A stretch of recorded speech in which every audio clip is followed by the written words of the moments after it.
Mega little princess క్లింకార గురించి ప్రత్యేక పరిచయాలు అక్కర్లేదు.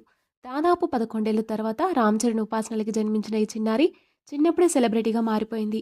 చిన్నారి రాకతో ఉపాసన రామ్ చరణ్ల ఆనందం అంతా ఇంతా కాదు. రామ్ చరణ్ రీసెంట్గా తన కూతురు గురించి గొప్పగా మాట్లాడాడు. క్లింకార ఇప్పుడిప్పుడే అందరినీ గుర్తుపడుతుందని చెప్పాడు. నేను ఇంట్లో లేకపోతే నన్ను చాలా మిస్ అవుతుంది.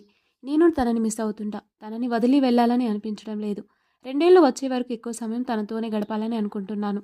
తను స్కూల్కి వెళ్లే వరకు టైమింగ్స్ మార్చుకొని క్లింకార్తో ఎక్కువసేపు ఉండేలా ప్లాన్ చేసుకుంటా అని పేర్కొన్నారు. ఇక క్లింకార్ని వదిలి షూటింగ్స్కి వెళ్ళడం కష్టంగా ఉంది. నన్ను చూడగానే తన ఫేస్లో గ్లో వస్తుంది. ఇంట్లోనే ఉంటే నేనే తినిపిస్తాను. ఇంట్లో అందరూ తనకి తినిపించడానికి ఎంతో కష్టపడతారు. నేను తినిపిస్తే మాత్రం మొత్తం తినేస్తుంది. క్లింకారకు 2 సార్లు నేనే తినిపిస్తానంటూ రామ్ చరణ్ చెప్పుకొచ్చాడు.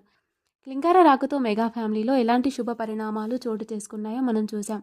రామ్ చరణ్ నటించిన త్రిబుల్ ఆర్ సినిమాకి ఆస్కార్ రావడం, చిరంజీవి గారికి ప్రతిష్టాత్మక పద్మవిభూషణ్ అవార్డు దక్కడం, పవన్ కళ్యాణ్ గారు మంత్రి పదవి అందుకోవడం, ఇక అందుకే క్లింకారాని ఆ ఇంటి మహాలక్ష్మిగా భావిస్తున్నారు మెగా ఫ్యామిలీ.